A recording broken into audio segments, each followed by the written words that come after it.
안녕하십니까. 지난 시간에는 미친 기사 이야기로 가득 차 있을 것으로 알고 있는 돈키호테라는 소설에 뭔가 형이사각적인 내용이 특히 철학과 예술의 측면에서 중요하게 다뤄질 것들에 대해서 생각해 봤는데요. 특히 바로크 예술에 대해 설명하는 듯한 표현으로 모양과 크기가 불규칙한 것들을 정렬한 것이라는 말과 예술과 창조 활동의 가장 중요한 명제인 예술이라는 것은 자연을 모방하면서도 그 자연을 뛰어넘는 그런 것입니다. 라는 말을 돈키호테의 입으로 작품에 남겼다고 말했습니다. 창작, 즉 글쓰기가 글쓰기 자체를 논하는 메타픽션적 글쓰기의 대표적인 작품이 돈키호테라는 점에서 문학과 예술에 대한 앞으로의 언급은 물론 그와 유사한 대목들을 작품 곳곳에서 발견할 수 있습니다. 근데 이렇게 돈키호테는 단순한 기사소설의 범주를 뛰어넘어 철학과 사상 그리고 문학과 예술에 있어서 탄탄한 기반을 갖춘 작품이라는 평가하에서 이제 우리는 무세오델 프라도의 그림들을 만나게 되겠는데요. 작품이 들어가기 전에 제가 앞의 강의에서도 그랬지만 굳이 스페인어로 무세오델 프라도라는 표현을 쓴 이유를 언급해야 할 것 같은데요.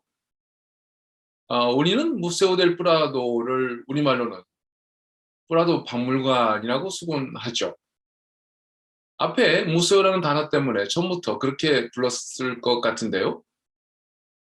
근데 저는 프라도 박물관 대신에 프라도 미술관으로 부르는 게 더 적합하다는 생각을 하고 있습니다.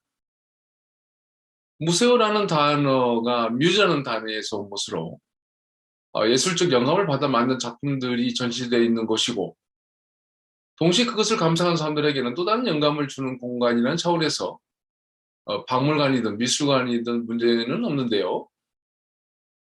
여기서 박물관이란 대형 박물관이나 우리의 국립중앙박물관처럼 고문서를 비롯해서 역사적 유물이나 예술품 등 다양한 물품들이 전시된 공간이고 거기에 미술뿐 아니라 민속, 역사, 과학 등 여러 분야의 것들이 수집, 전시된 곳이라고 정해본다면 우리가 둘러보고자 하는 무쇠들 프라도에는 거의 대부분이 그림이라는 사실을 알아야 될 것 같습니다. 물론 조각을 비롯해 다른 것들도 있지만 작품의 숫자나 중요도에 있어서 그림들이 주로 이 공간을 채우고 있다는 차원에서 프라도 미술관이라는 표현이 더 어울리는 이유가 되겠습니다. 1819년에 개관했으니까 지금부터 200년이 넘는 역사를 갖고 있는데요. 개관할 때의 주 작품들이라는 것은 대부분 왕실에서 보관 중이었던 것이었습니다. 그러니까 처음에는 오랜 기간 동안 왕실에서 모은 작품들을 프라도 미술관에 전시했던 것이고요. 그 이후 작품들을 추가적으로 수집해서 지금의 프라도 미술관이 되었죠.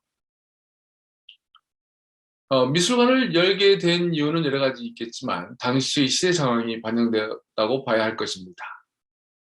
스페인은 1700년부터 기존의 합스부르크 왕가에서 부르봉 왕가로 전환됩니다. 물론 유럽의 왕실이라는 게 그들 간의 정략적인 결혼에 의해서 서로 섞여 혈통상의 큰 변화는 없지만 이렇게 부르봉 왕가가 스페인을 통치하게 됨으로써 당시 루이 14세의 프랑스는 유럽에서 가장 강력한 절대 왕정의 시기였으니까 거기서 불어오는 바람은 스페인에 많은 영향을 끼치게 되었다고 볼 수 있습니다. 1700년대 즉 18세기는 바로크에서 로코코로 넘어간 것과 함께 신고전주의와 계몽주의 시대로 규정되는데요. 도시는 계획화되고 확대되었으며 거리는 넓어졌고 큰 건물들이 들어서게 되었죠. 사람들의 의상은 물론 예술에 있어서도 화려함은 더욱더 두드러지게 되었는데요. 물론 이런 움직임은 주로 귀족들을 중심으로 이루어져서 일반 사람들의 생활이 개선됐다는 의미는 아니었죠. 표현은 화려했지만 그 속의 현실은 더욱더 가난하고 비참했다고 말할 수 있습니다. 스페인에 들어온 프랑스풍의 경향은 프라도 미술관의 대미를 장식하게 될 고야의 그림들을 통해 확인해 볼 수 있겠습니다.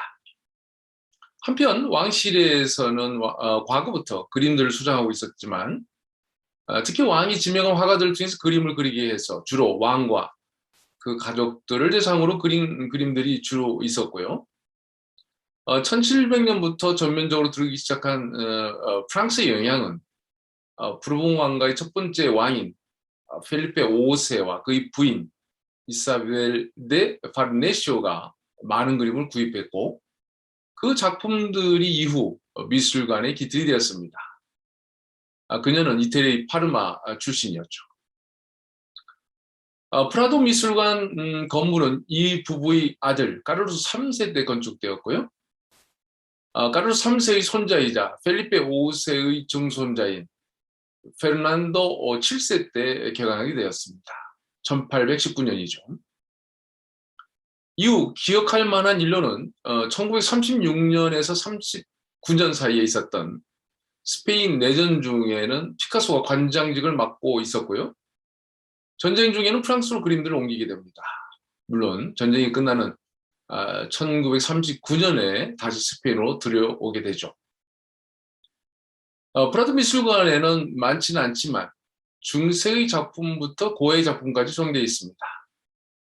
중요한 화가와 대표작으로는 보시, 즉 엘 보스코와 그의 그림, 엘 하르딘 데 라스 델리시아스, 즉 쾌락의 정원이 있고요. 그리스 크레타 섬 출신의 에일 그레코와 그의 여러 작품 중 가슴에 손을 얹은 기사라는 작품을 비롯해서 티지아노와 그가 그린 뮬렌부르크의 카를로스 5세라는 작품이 있습니다. 틴토레토의 엘 라바토리오, 즉 세족식이라는 작품이 있고요. 벨라스케스의 시녀들을 비롯해서 고야의 카를로스 5세의 가족이라는 그림들이 프라도 미술관의 대표적인 작품이 되겠습니다. 우리가 옷 입은 마야 부인과 옷 벗은 마야 부인으로 알고 있는 작품들도 바로 여기 프라도 미술관에 있는데요.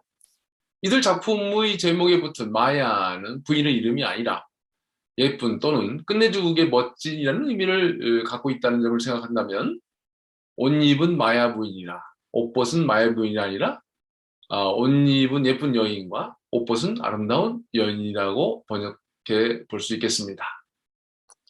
이렇게 해서 프라도 미술관에는 대략 15세기의 작품부터 19세기까지 작품들이 전시되어 있다고 봐야 할 것 같은데요.